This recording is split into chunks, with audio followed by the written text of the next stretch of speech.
O que é sentir ser uma mulher de 34 anos, sem marido, sem filhos e sem ninguém que a ame? Foi isso que meu pai disse, em pé com um copo de bourbon na mão, no meio do jantar de aniversário da nossa família. Uma risada se espalhou pela mesa. Meus irmãos sorriram com deboche. Até minha mãe desviou o olhar. Eu não me mexi, não chorei. Só olhei direto nos olhos dele e respondi: como se sentir sabendo que essa fracassada aqui vai parar de pagar sua hipoteca, seu carro e sua conta de TV a cabo a partir de amanhã?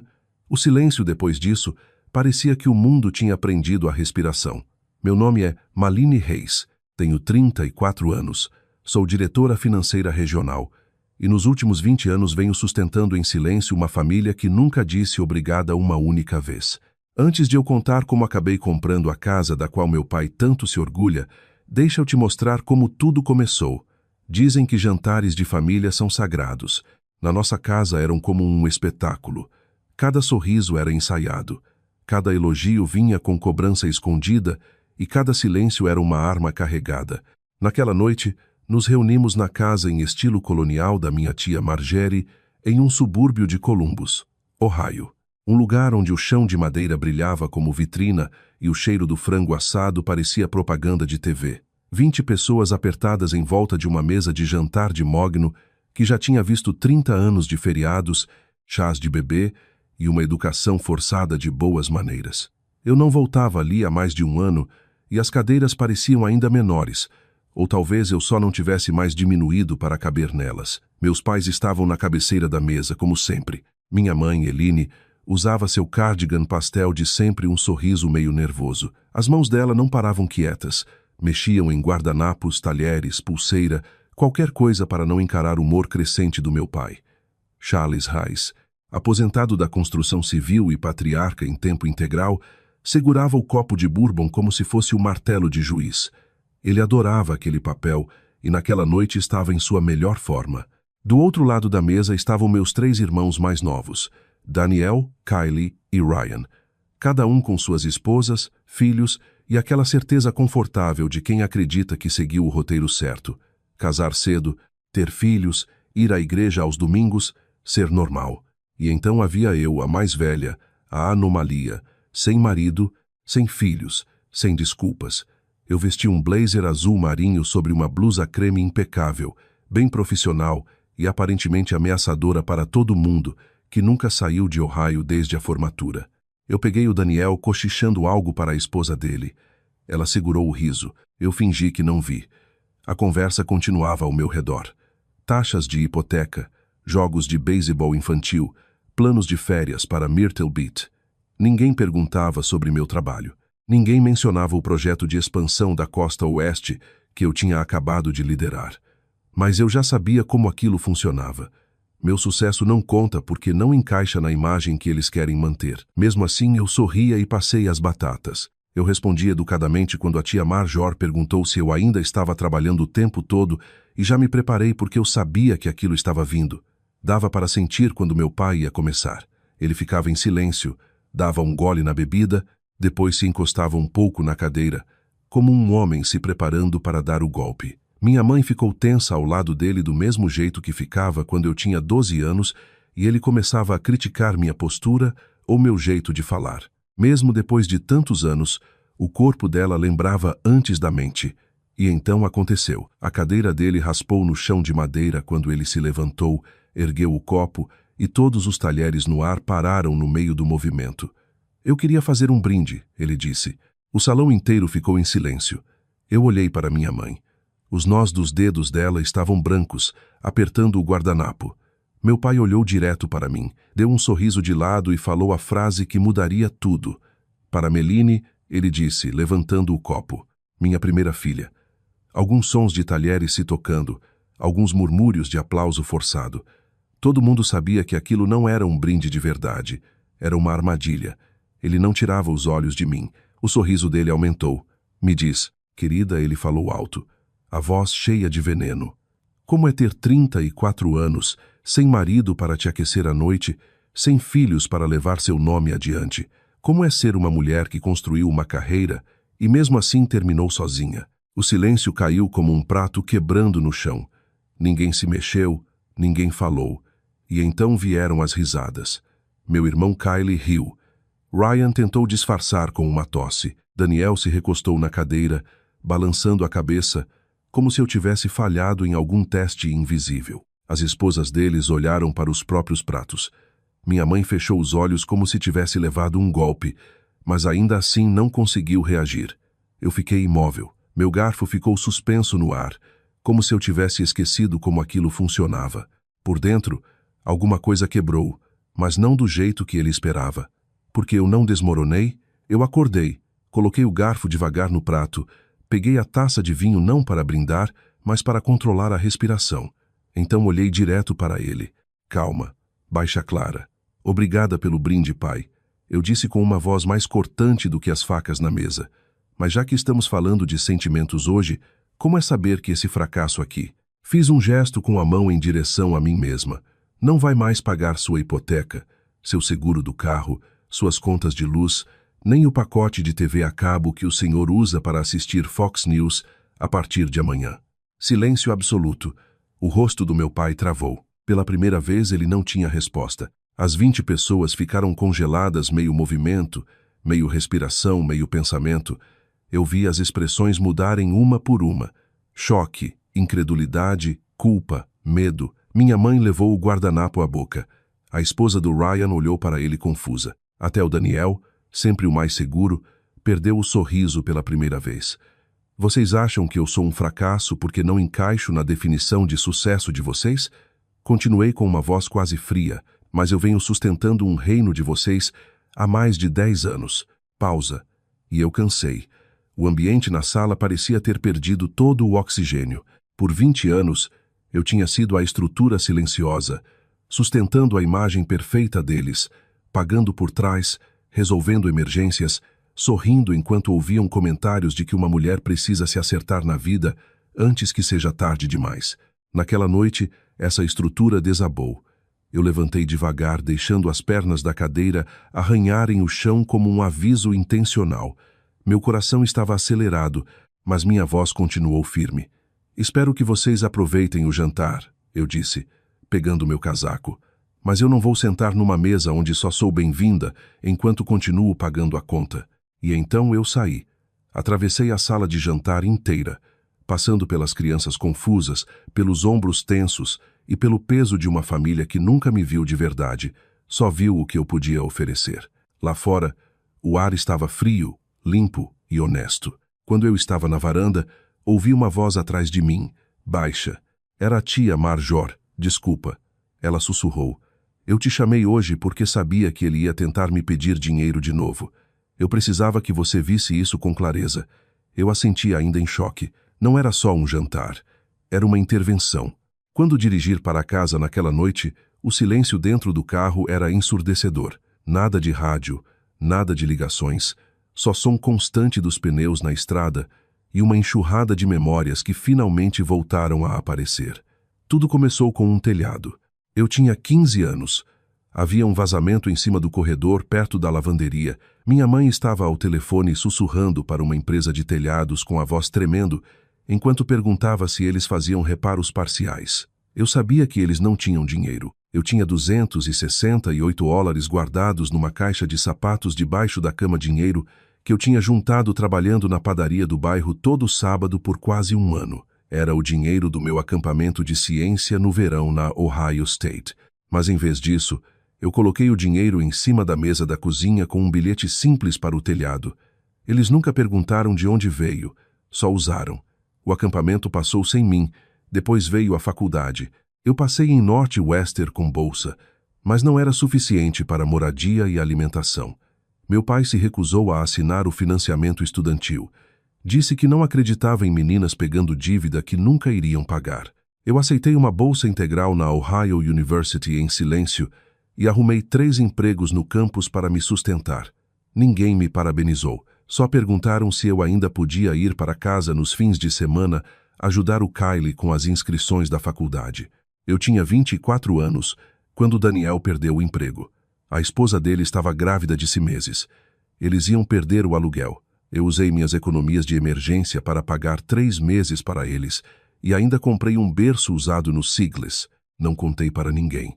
Eles postaram uma foto agradecendo a bondade de Deus no tempo certo, mas Deus não teve nada a ver com aquilo. Com 27 anos, meu pai precisava de uma caminhonete nova para o trabalho de construção. O crédito dele estava ruim demais para alugar ou financiar. E adivinha quem assinou os papéis? Eu. Aos 29 anos, minha mãe foi diagnosticada com uma condição cardíaca leve. Ela não tinha cobertura completa para os remédios dela. Eu coloquei ela no plano de saúde familiar do meu trabalho. Ela nunca reconheceu isso. Mas uma vez, quando eu recusei o jantar de domingo, porque estava trabalhando até mais tarde, ela disse para todo mundo que eu era egoísta demais para aparecer em família. E aos 32 anos, quando a esposa do Kylie quis levar as crianças para a Disney, mas não tinha dinheiro, eu recebi uma ligação que começou assim: Mid, você sempre foi tão responsável, será que não podia ajudar a gente só dessa vez? Eu paguei 5 passagens de ida e volta, uma suíte de hotel e ingressos de 2 dias para os parques. Eles nunca mandaram obrigada, mas postaram stories todos os dias no Instagram, marcando cada brinquedo, cada personagem, cada sorriso. Eu via tudo da minha mesa no escritório, comendo comida requintada de um pote plástico. Toda vez que eu tentava fazer algo por mim mesma, juntar dinheiro para um apartamento, planejar uma viagem, trocar de carro, sempre surgia alguma coisa. Alguém precisava de ajuda, e eu era confiável, a forte, a solteira, sem responsabilidades de verdade. Eu virei a rede de segurança da família, não porque pediram, mas porque passaram a esperar. E naquela noite em que meu pai se levantou e me humilhou na frente de 20 pessoas, eu entendi uma coisa. Eu não era uma filha, eu era um serviço, e eu finalmente estava encerrando isso. 3 dias antes daquele jantar, meu celular acendeu às 9h47 da manhã, com o nome que eu nunca queria ver em horário de trabalho: Kylie Race. Eu fiquei olhando a tela por um instante. Ligações do Kylie nunca eram só oi ou como você está. Eram necessidades disfarçadas de conversa, pedidos vestidos de simpatia. Eu hesitei e atendi. Oi, Kylie. Tenho só alguns minutos. Estou indo para uma reunião de orçamento. Oi, Amy. Ele disse com aquele entusiasmo treinado de sempre, quando queria alguma coisa. Vou ser rápido, prometo. Eu só fazia tempo que eu queria te ligar. Como está o trabalho? Ainda fazendo toda aquela mágica com números? Eu não respondi o elogio. Fui direto ao ponto. O que você quer? Teve uma pausa, um suspiro, e então veio o pedido. Então você sabe aquele negócio de caixa por assinatura que eu e a Kendra começamos de produtos artesanais para pets? A gente está quase fechando com um distribuidor no atacado. Uma oportunidade enorme. Mas o banco está complicando por causa da nossa relação dívida, renda, burocracia absurda. Eu já sabia onde isso ia parar. Fechei o notebook. A gente só precisa de um empurrãozinho para crescer. Só 50 mil. Você nem precisaria dar o dinheiro. Só assinar como fiadora. Com o seu crédito ia ser perfeito. Sério, Didi, isso não é nada para alguém como você. Eu respirei fundo. A ousadia de chamar um pedido de 5 dígitos de Onada. Como se o dinheiro que eu ganhava não tivesse custo. Como se tudo que eu sacrifiquei para me manter estável não importasse. Não, eu disse simplesmente: eu não posso fazer isso, Kypsilon. Meu crédito está comprometido agora. Houve um segundo de silêncio. Depois a voz dele mudou. Uau, tá, então não é não, né? Ele soltou o charme como se fosse uma máscara. Sabe? Ele disse, o pai tinha razão sobre você. Você sempre foi egoísta. Fica aí sentada com todo esse dinheiro da sua carreira enorme, enquanto o resto de nós está tentando construir alguma coisa de verdade. Você nem tem família para sustentar.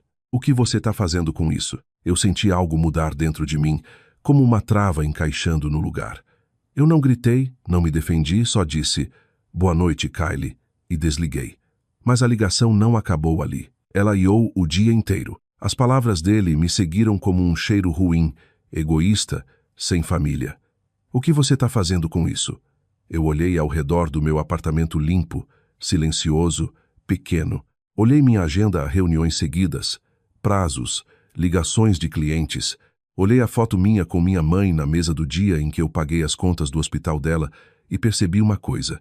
Eu tinha me doado tanto que quase não sobrou nada que eu pudesse chamar de meu. Não era só dinheiro, era identidade. Eu não era filha deles, nem a irmã, nenhuma igual. Eu era um recurso. Aquela ligação não me irritou. Ela me acordou, tirou a névoa, e naquele momento eu entendi.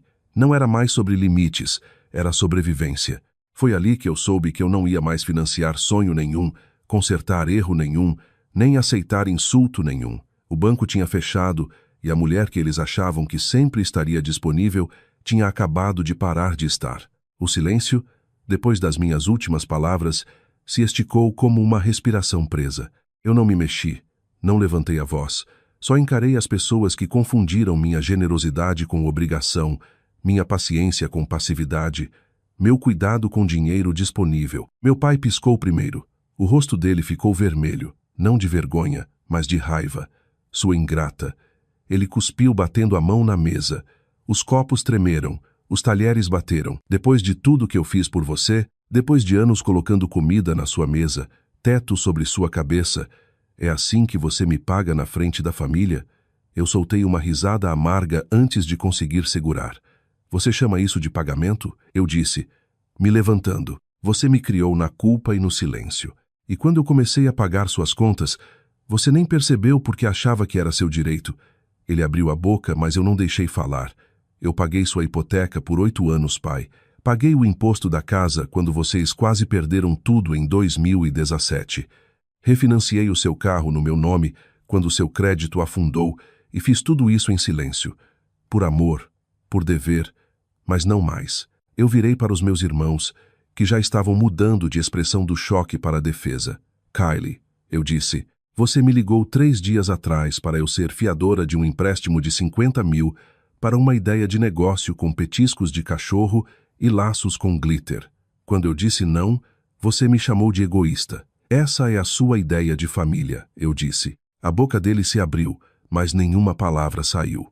Daniel, continuei. Lembra quando você perdeu o emprego e eu paguei seu aluguel por 3 meses?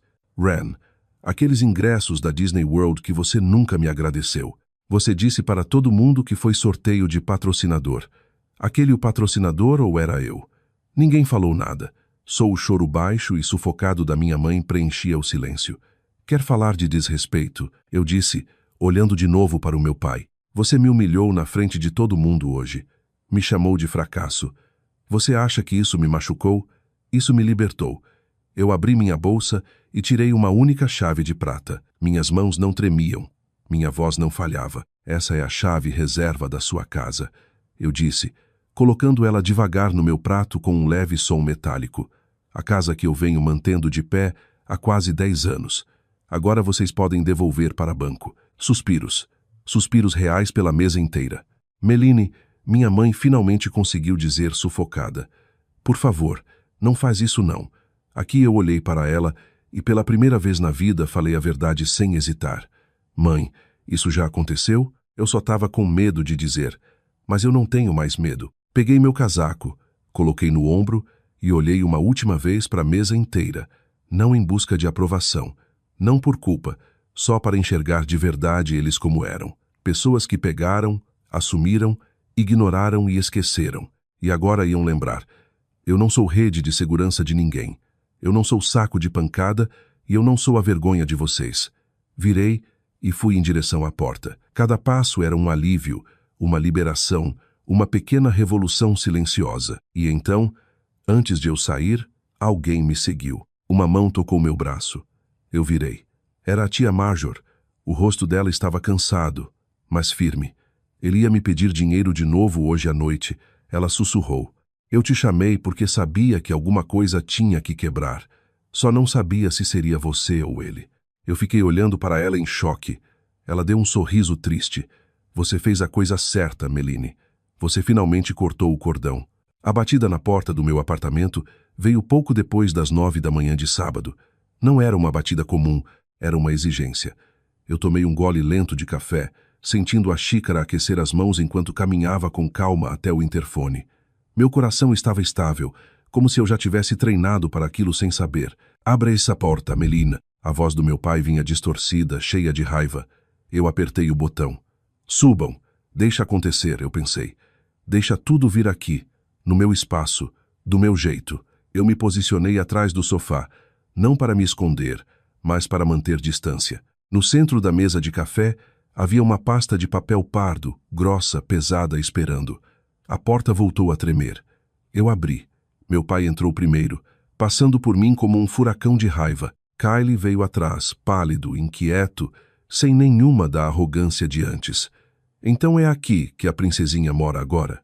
Meu pai rosnou, virando de um lado para o outro. Você acha que só porque ganha um dinheirinho pode desrespeitar sua família?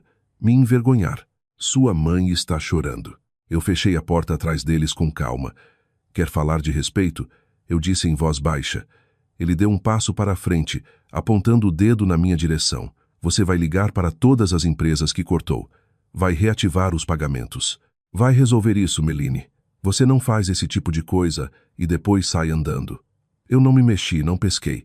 Só apontei com o queixo para a mesa de centro. Antes de continuar gritando, pai, talvez seja melhor olhar aquela pasta. Ele olhou desconfiado. Kylie se aproximou. O que é isso? Meu pai rosnou. Abre, eu disse. Calma. Ele puxou a pasta com força e abriu e parou. Dentro havia 3 documentos legais, autenticados, organizados. O primeiro era um contrato de empréstimo de uma financeira de alto risco, datado de 2015. Valor principal, 198 mil. Motivo, dívidas de jogo e uma segunda hipoteca feita às escondidas da minha mãe. O rosto do meu pai perdeu a cor. O segundo era uma notificação de execução da casa emitida 6 semanas depois. A casa que ele dizia ser dele estava prestes a ser tomada e foi evitado por mim. O terceiro era um acordo legal, transferindo toda a dívida para o meu nome pago com cada centavo das minhas economias e o empréstimo pessoal que eu fiz aos 25 anos. A voz do Kylie falhou. O que é isso? Você disse que tinha resolvido. Você falou que era problema do empreiteiro com o banco. A voz do meu pai também quebrou, mas não de raiva dessa vez. Eu não queria que ninguém soubesse. Era temporário. Eu ia resolver. Não, eu disse. Você não ia. Você ia perder a casa. E eu resolvi em silêncio. Você me implorou para não contar para ninguém. Disse que ia destruir sua reputação. Jurou que era uma única vez. Eu bati com o dedo na última página. Esse documento mostra que não foi. Me virei para o Kyle. Nos últimos 10 anos, eu fui a credora legal da casa de vocês. Eu comprei a dívida, quei tudo e eu tenho o direito de tomar essa casa quando quiser. Meu pai sentou devagar no sofá. Ele parecia menor, como se tivesse envelhecido em minutos. Mas eu não fiz isso. Continuei. Porque a mãe mora lá? Porque eu amo ela. Porque eu tinha medo. Mas eu não tenho mais medo. O Kyle abriu a boca e fechou de novo. Os olhos dele iam de mim para os papéis, como se não conseguisse processar. Você é a dona? Ele sussurrou. Você é dona da casa? Eu assenti. Meu pai cobriu o rosto com as mãos. Eu te dei todas as chances de ser honesto, pai, de me tratar como mais do que uma carteira. Em vez disso, você me humilhou, me usou e me chamou de nada. Respirei fundo. Então é isso que vai acontecer. Segunda-feira eu vou colocar a casa à venda. O primeiro pagamento vai quitar a hipoteca original. Então o dinheiro que eu investi com juros volta para mim. O que sobrar depois disso, vocês, Daniel, Kylie e Ryan, dividem entre vocês. Não, meu pai, gritou, se levantando de repente. Você não pode fazer isso. Aquela casa é da sua mãe. Minha mãe tem escolha. Eu disse firme. Ela sempre teve. Só esqueceu disso. Eu vou oferecer para ela morar comigo, mas vocês vão ter que se virar sozinhos. O silêncio que veio depois não era raiva, era vazio, derrota. Eu não senti prazer em ver aquilo desmoronar. Não comemorei. Só observei um homem que falava alto demais. Finalmente perceber que nunca foi rei de nada. Ele era só alguém que viveu de orgulho emprestado. E eu tinha acabado de cobrar a dívida. Eu sabia que a parte mais difícil não seria meu pai, seria minha mãe. Naquela noite, quando o sol já estava sumindo atrás do prédio do meu apartamento, eu estava sentada perto da janela, o celular virado para baixo na mesa. Eu não tinha ouvido nada dela desde o jantar, desde a explosão, até ele tocar. Mãe, eu hesitei. Meu peito apertou. Atendi, Malini, ela disse. A voz dela estava fraca, como se tivesse chorado. Eles acabaram de chegar. Seu pai foi direto para o quarto e bateu a porta. Kylie não falou nada. O quê? O que você fez com ele? Aquilo ainda doía, como se eu fosse a agressora, a causadora de tudo. Eu não fiz nada com ele, mãe. Eu disse o mais calmo que consegui. Eu só falei a verdade. A mesma verdade que você ajudou a esconder por 10 anos. Ela ficou em silêncio. Depois a voz dela quebrou. Oh, mas Didi, eu não sabia que ia chegar a esse ponto. Eu vou colocar a casa à venda, eu disse direto. Os papéis já estão em andamento. E eu também estou procurando um lugar novo. Um apartamento de 2 quartos.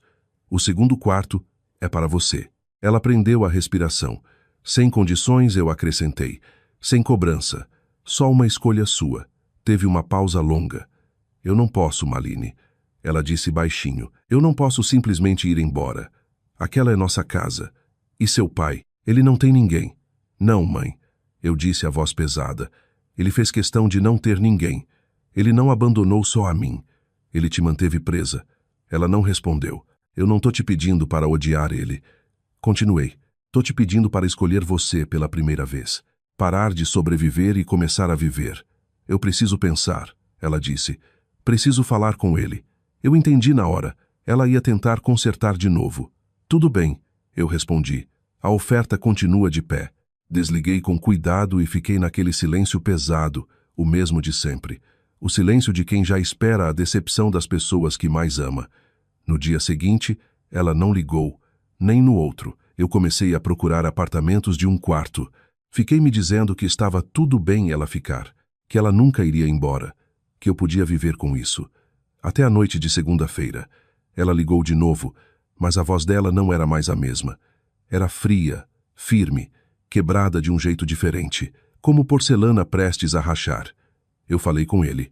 Ela disse, eu contei o que você disse, que ele precisava pedir desculpas, admitir o que fez, que a gente estava perdendo tudo.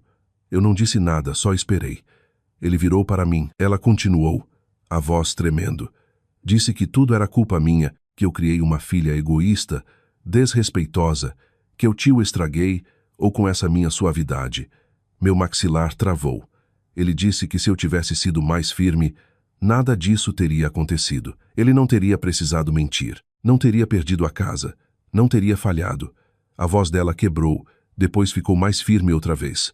Não tem mais nada para consertar. Tem? Eu soltei o ar devagar com um peso no peito. Não, mãe.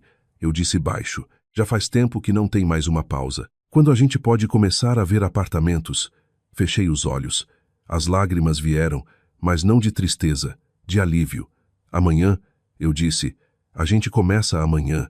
Pela primeira vez na vida, minha mãe tinha me escolhido e tinha se escolhido também. 8 meses depois, eu estava na varanda do nosso novo apartamento, a 17 andares acima de uma cidade que finalmente parecia minha. O ar era frio e limpo. O outono pintava o céu de dourado e vermelho. Pela primeira vez na minha vida adulta, eu estava respirando o meu próprio ar. Atrás de mim vinha um som baixo de canto. Era minha mãe. Ela cantava quando estava calma, quando as mãos estavam ocupadas. Eu não ouvi aquilo desde a infância. O apartamento não era luxuoso. Só 2 quartos, muita luz natural e prateleiras cheias de peças de cerâmica tortas que ela tinha começado a fazer na aula nova. Cada tigela irregular, cada caneca imperfeita, era uma forma silenciosa de liberdade. A gente não falava muito do passado, não porque evitava, mas porque não precisava mais. As duas tinham sobrevivido a alguma coisa e agora estavam aprendendo a viver. Algumas manhãs, a gente cozinhava em silêncio. Algumas tardes ela lia na varanda enquanto eu trabalhava. Algumas noites, ela abria caixas antigas de fotos e a gente sentava no chão, olhando memória sob outra luz, escolhendo o que ainda valia a pena guardar. Tinha uma foto minha aos 10 anos, segurando um peixe no lago. Eu lembro disso, ela disse uma noite, sorrindo. Seu pai contou para todo mundo no churrasco que tinha te ensinado a pescar naquele dia. Eu olhei a foto, depois olhei para ela. Foi o tio Rei? Eu disse baixo. Meu pai nem estava lá. Ele estava dormindo bêbado no caminhão. Ela não discutiu, só assentiu devagar. Sim, ele estava. Foi um momento pequeno, mas significou tudo. A gente não estava mais reescrevendo o passado. A gente estava finalmente dizendo a verdade. A casa foi vendida mais rápido do que eu esperava. O dinheiro veio limpo. A hipoteca foi quitada.